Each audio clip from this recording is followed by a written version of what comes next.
Hello, everyone. This is Dr. Pooja Sharma here. I am CEO of Apar Health, and today I'm very excited to share with you some time with Professor Udhav Patil. Dr. Patil is a wonderful plastic and aesthetic surgeon.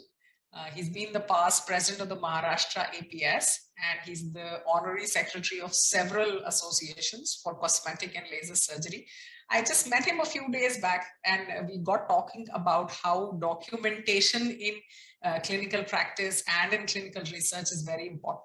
So we spoke about how important documentation is for surgeons, and he was kind enough to share his experience with us. So I invite Dr. Patil to kindly share his experience in learning about how to document correctly the kind of patients that you see, and the kind, therefore, by implication, how important documentation is perhaps in health and health research. Thank you so much, and welcome, Dr. Patil.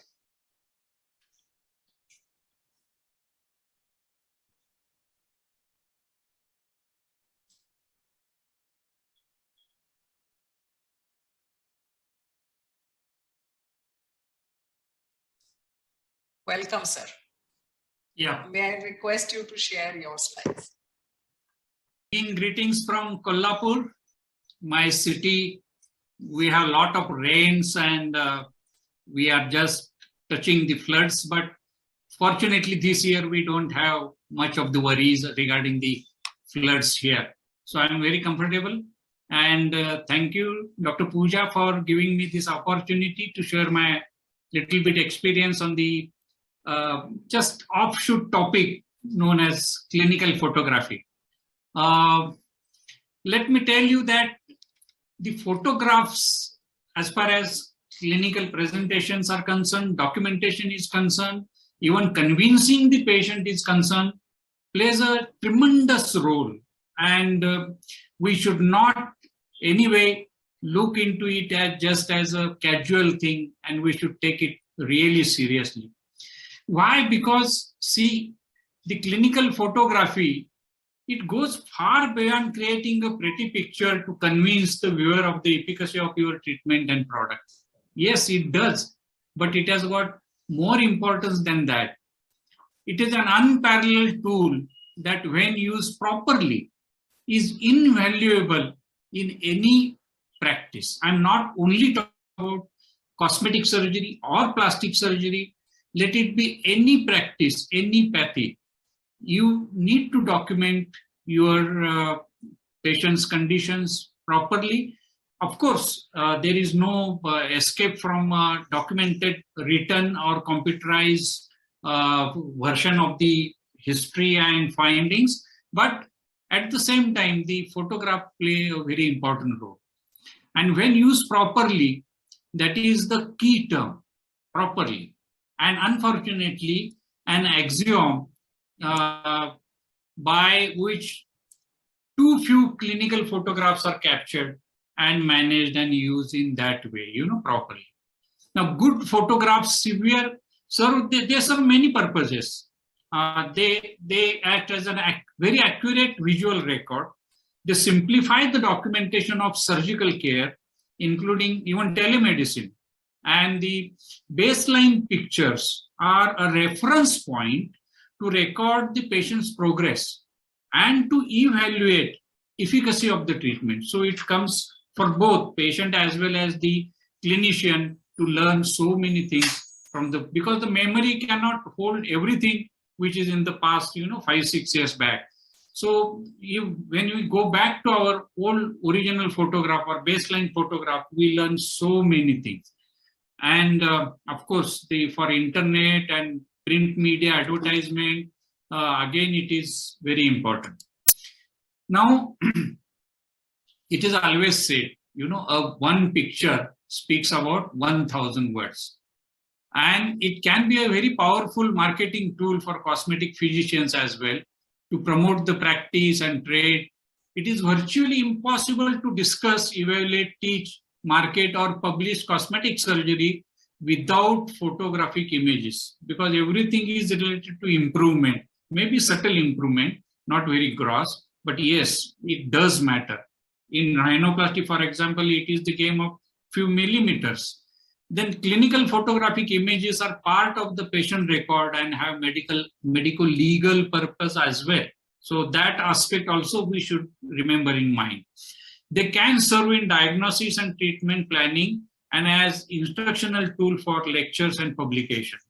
And making high quality and standardized, most important word, standardized clinical images requires more than just owning a camera.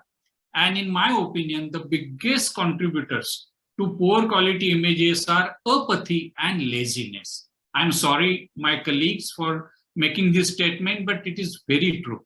That may sound very harsh, but making small adjustment towards standardizing your photography techniques are actually very simple. They are not something you need to learn from some professional or in some due courses. It is very simple. You can, by trial and error, do that. And once you do that, it will make a huge difference to your photographs. Adhering to the simple guidelines can help the average doctor or staff even person to take very good quality, high quality and standardized. This is again, I am emphasizing on this word, standardized clinical images. Somebody has said this, the best doctors take the most pictures, but not necessarily the best pictures. A picture speaks for 1,000 words, of course we know. Now look at this. This is the terminology from our laser practice, which says that, a larger chromophore takes longer time to cool down. Now this fellow was angry, but the small chromophore cools down very fast. Now if you add one photograph to your sentence during presentation, it drives home your message very fast, very fast. So by making this addition of photographs to your sentences properly, wherever indicated, not everywhere, it can make a lot of difference. Now, when we are talking about facial rejuvenation procedures, as I said, to restore the appearance of an aging face towards its younger age. Now, this is the sentence which can go for the presentation. But if I add an image like this, like facial rejuvenation procedures restore appearance of an aging face, appearance is restored to the younger age. Immediately, your message has gone to the people very correctly. With these basics, what we need is, according to me, a digital SLR camera is a must now, and need not be very high. It can be just 7 to 10 megapixel camera is adequate for our photography, because we are not doing anything beyond 6 feet tall and 2-3 feet wide person. So that is our object. So we don't want to go for any tele or other lenses. And informed consent is a must, and that should be separate for educational reasons, for marketing purposes. And so what we do is we add this consent in the treatment consent itself, so that it is not sort of left out or in a hurry you have forgotten to take the consent. So it is part of our procedural consent or operative consent during the initial period.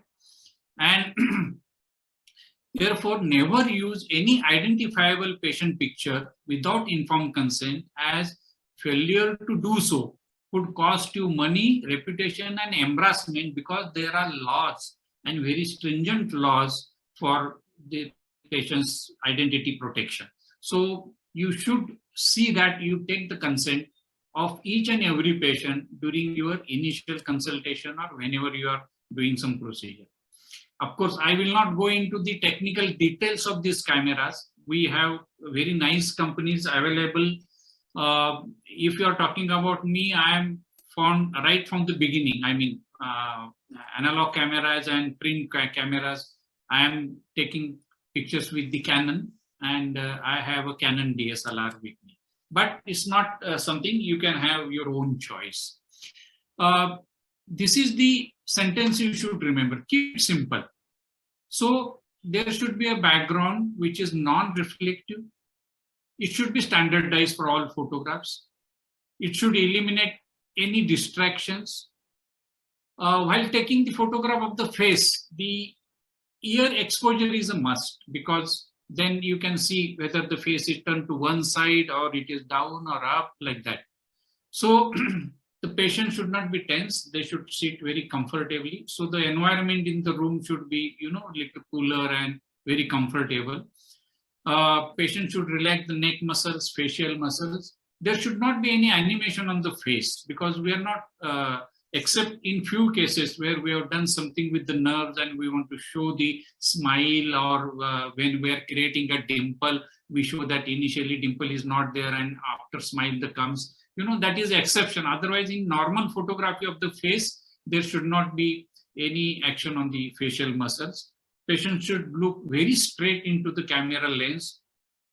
Most important is you inform them that there will be a flashlight. If you are using a flashlight camera, even if you have got umbrellas, reflecting umbrellas, then also you should inform the patient that you look into the camera lens and there will be a flashlight, so that they don't close the eyes. Otherwise, immediately, reflexly, the eyes are closed and you have to take this thing.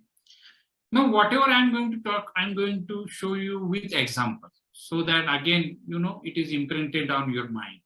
Now, ideal positioning of the head for the head photography should be something like this. And you should support it either with a thermocol box or something, so that this thing. Now, there are two ways. You see this shadow. This is because the wall is very close. So if you want to avoid the shadow completely, your subject or the person should be minimum 5 feet away from the any wall, either on the side or on the back. But many a times in the small rooms, it may not be possible. Whenever you have a large room as a photography room, then of course, you should do it like that. Still then, my preference, because if the patient is sitting without any support, it's likely that they will keep on moving the head and you have to adjust them every now and then. So there are ways to eliminate the shadows also at the back. But if the head is supported, then you can just make some little adjustment. If you want it little down, up, right ways, you can do it. You ask the patient, you don't move your head, I will move it. So you come, you adjust accordingly and proceed. So like this. Now, there are certain lines, whether the head should be in which position. This is called as the orion, or the upper margin of the ear canal, or the tragus, upper margin of the tragus. And this is the orbitally, that is the inferior margin of the orbit. So a line which is passing through this is called as the one line. And this is the junction of the helix to this is the another line. So this is Frankfurt horizontal plane, which was described in 1884. And similarly, this is another plane, which is again described. You can see how exactly horizontal the patient is. Now, when you have the exposed ears, you can, achieve this properly, very properly. So roughly the inner canthus should be your at the center grid of your camera viewfinder. So exactly, then you can take very nice picture. It is not tilting. And vertically also, it is not tilting on any side. So this is the standardization.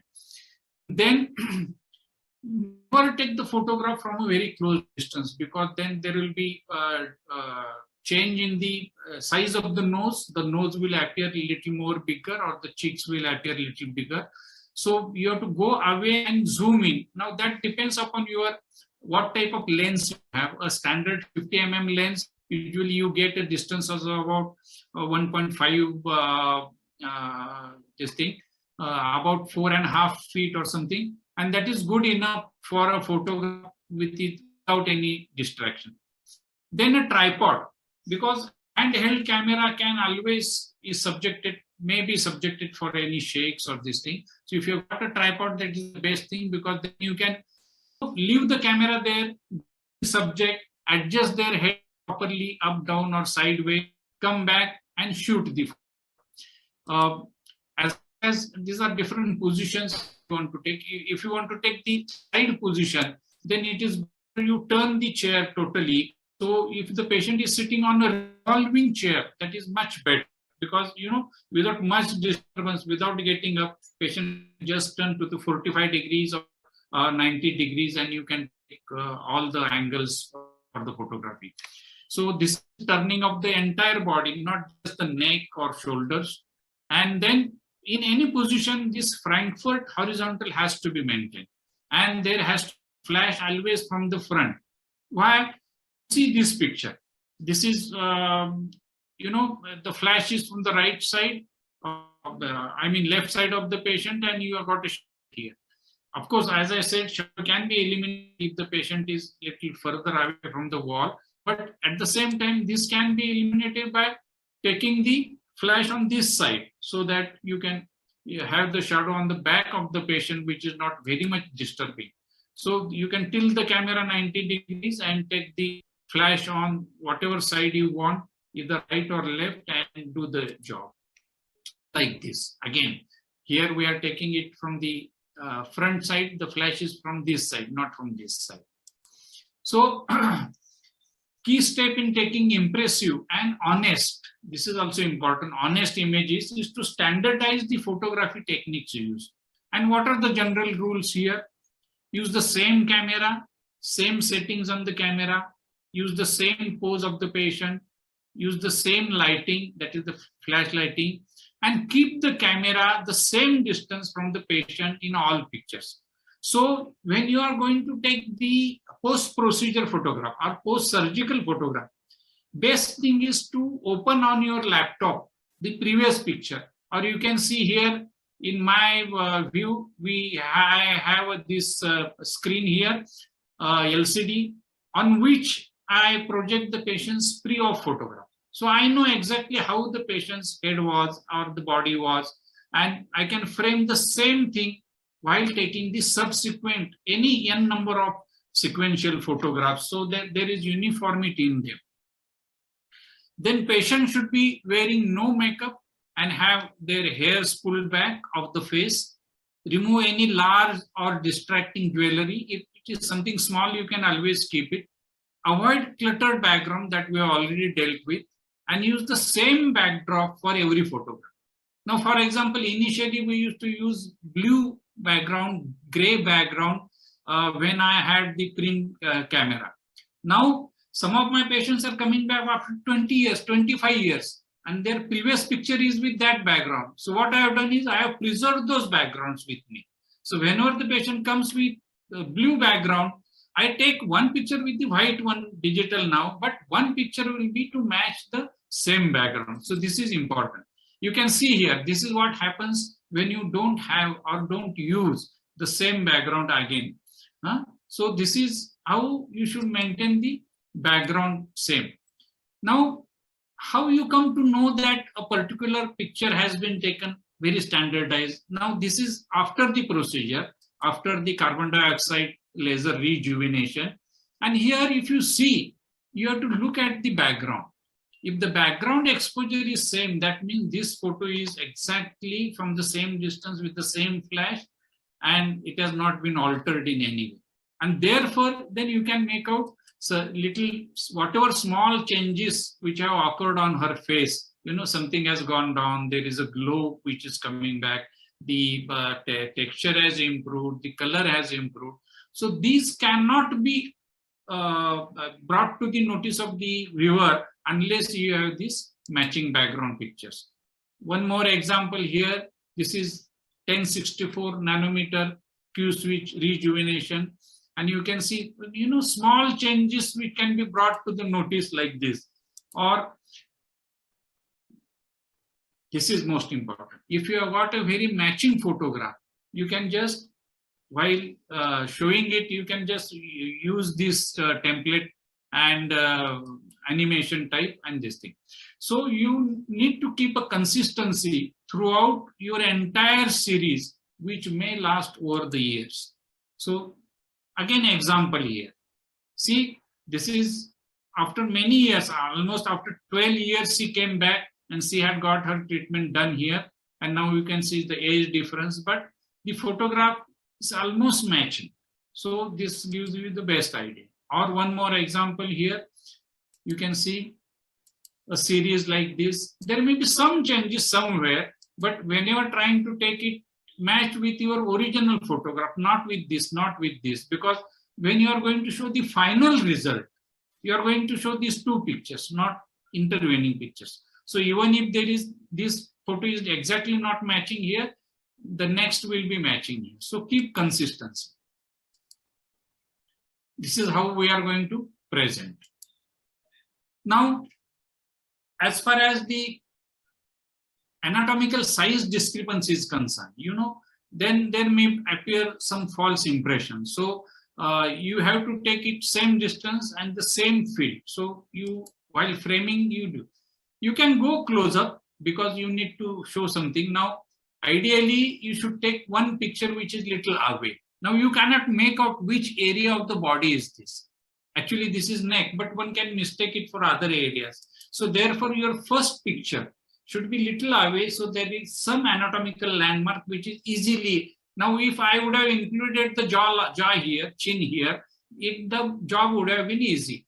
You can have a second picture which is close up to show the subtle changes that these folds have gone with the treatment. Same thing with this. We need to show this because these are very small changes which happen after the rejuvenation. But your first picture should be away from this, that people get oriented to the area of the body. Now, three-quarter view. The oblique three-quarter is an extremely important image perspective, particularly for the nose. And see, there can be some changes, but exactly as far as possible, you should not cover the inner canthus with the nose line. So ideal should be something of this sort, where the inner canthus of the opposite eye is always visible and it is not very. This is too lateral, this is slightly medial. So this is the ideal one here. And the gaze also. Gaze should be always forward. It may not be towards the camera lens in three-quarter view. This is what happens with the fisheye lens distorted effect. Because the digital camera with variable focal length lenses can cause facial distortion, and the nose being the nearest to the lens looks bigger and out of proportion. So keep appropriate distance from the subject and use the zooming lens to capture the full face. So again, the principle to remember is go away and zoom in. Now, about the flashlight. I may not call this as a trick, but inadvertently certain things are done and which affect the final appearance. Now, this appears as an excellent result for these acne scars and acne pits here. But the truth is that it's a light shadow focus effect. Here the light is from top, therefore all the irregularities have become prominent. Here the flash is right from the front, so it has been masked. So this is the oblique light which exaggerates irregularities and front light which flattens them. You should not do it. You should always, if you want to show it, because this light, initially it may not show the irregularities, so you can do this as a baseline picture, but your subsequent picture should be from the same angle of the lighting. So this is manipulated result, one can say like this. And in contrast to that, look at this. This is immediately after the radiofrequency rejuvenation, where the erythema has resulted. You can see the redness here, erythema. The glow has immediately increased. But how you know? Because the background. You cannot see where the background line is divided here. That means it is the same flash, same distance, everything in it. And therefore, it is not something more flashier or more less flash in this picture. Again, one more thing, same background and little changes which have occurred on the face are truly represented. So prefer shadowless clinical images, and here the photographer must take care not to have shadowing of the subject or on the standardized background. Now, to avoid the shadows typically cast with the flash photography, carefully control the angle of the incoming flash, resulting in a shadow-free image. This can be done by rotating the camera so the flash comes toward the patient without a shadow. And truth in photography warrants that before and after pictures be taken with the same lighting or without lighting, whichever is there. So here again you can see dramatic improvement appears to be, there is a lot of improvement in this phase with carbon dioxide rejuvenation, but here the exaggeration because of the flashlight from top. How you come to know? As a spectator, as a viewer, you can see the shadow here below the nose. This means the flash is from the top. And here if you see, there is no shadow here. Also the head is tilted a little down. That also does make a difference. It is not a matching photograph. Actually in the same photograph, the chin should have been little up, the nariz should have been visible. But nonetheless, the flash is right from the front so that there is masking of this. So similarly, here also you can see, here you may think that the lighting is perfect, but still not. You can see the shadow, which is right up to the filter margin. And here you can see the light, which is, so camera is slightly down, not very much down. But this is inadvertently done by the physicians without realizing the importance of it. Now, as far as if you want to highlight on a particular part of the body, as I said, initial photograph should be from a little distance and don't show unrelated anatomy because then it will not give a good impression. I want to show the lip pigment here. So after this photograph, the second will be exactly close up. Only the lips and the lip color. And if I take a matching photograph, then we know that the pigment has gone with the treatment and this is the one. So this is first picture little from away and then you take second picture which is very close. What about the intraoperative images? I know it is little difficult because when you learn to take a photograph, you don't believe in others, but best thing will be to prepare a person in your operation theater who can take good pictures so that you are not disturbed during the surgery and he will do the job.